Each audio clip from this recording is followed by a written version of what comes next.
नमस्कार. आपण पाहत आहात आपला निसर्ग न्यूज चॅनल. तर मी आज अजिंठा डोंगर रांगाच्या पायथ्याशी आलेलो आहेत आणि तुम्ही हे सुंदर दृश्य बघू शकाल यूट्यूब चॅनलच्या माध्यमातून. हा जो समोरचा परिसर आहे तो अजिंठ्याची डोंगर रांग आहे. या रांगेची सुरुवात महाराष्ट्र राज्यातील नाशिक जिल्ह्यातून सुरुवात झालेली आहे. नाशिक जिल्ह्यात साल्हेर या ठिकाणाहून या डोंगर रांगेची सुरुवात झालेली आहे. तर हा समोर तो तुम्हाला डोंगर दिसतोय. मी सुद्धा आज डोंगर परिसरामध्ये आलेलो आहोत. तसेच चौकडून निसर्गरम्य वातावरण आहे आणि महाराष्ट्र राज्यामध्ये गवताळा अभयारण्य म्हणून हा प्रसिद्ध देखील आहे. हे चौबाजूची दृश्य आहेत, हे गावे आहेत आणि हा डोंगराळ भाग आहेत.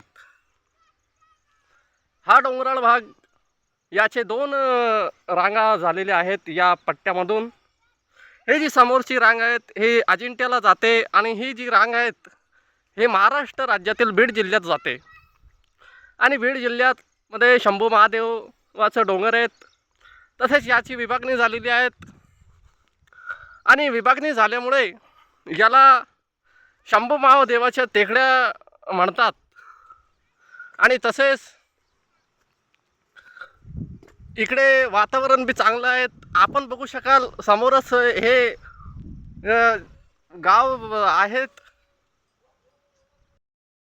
आणि वनराईनं नटलेला हा जिल्हा आहे. याला छत्रपती संभाजीनगर जिल्ह्यामधील कन्नड तालुक्यामधला हा भाग आहे. हा संपूर्ण प्रादेशिक अभयारण्य आहेत, गवताळा अभयारण्य. हे सुंदर अशी दृश्य आहेत. तसेच पाऊस देखील इथे चांगला पडतो. समोरच मेघाला लागलेली आहेत, पाऊस पडतोय. तसेच इथे काही लोक आपली जनावरं चारतायत.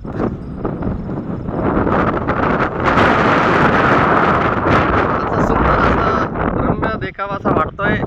आपण अवश्य भेट द्यावी इकडे. हे महाराष्ट्र राज्यातील छत्रपती संभाजीनगर जिल्ह्याहून फक्त 80 किलोमीटरवर आहेत.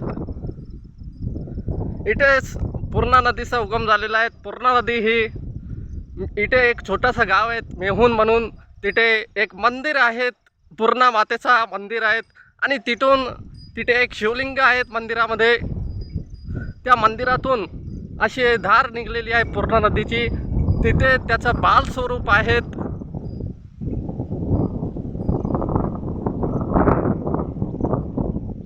तसेच बाल स्वरूप असल्यामुळे तिथून त्याचा उगम झालेला आहे.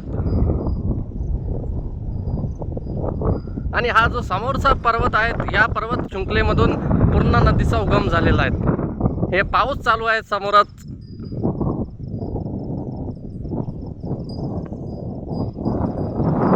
हे लहान छोट्या मोठ्या वस्ती आहेत. संपूर्ण 19,214 हेक्टरमध्ये हा गवताळा अभयारण्य वसलेला आहे. याला पवित्र भूमी असे देखील म्हणतात. गवताळा अभयारण्य म्हणजे महाराष्ट्र राज्यातील एक राष्ट्रीय उद्यान म्हणून ओळखलं जातं आणि हे महाराष्ट्र शासनाने याला अभयारण्य म्हणून देखील घोषित केलेलं आहे.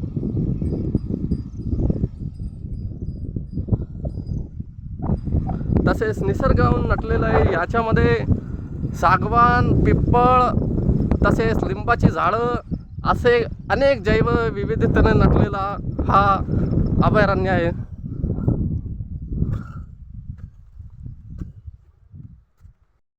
टेकडी आहे आणि याला निमसोंडी देखील अशी म्हणतात.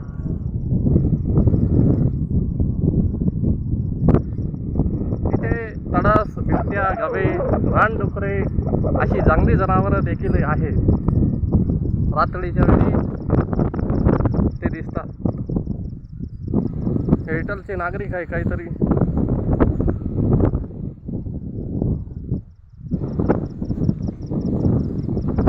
समोरच पाऊस चालू आहे.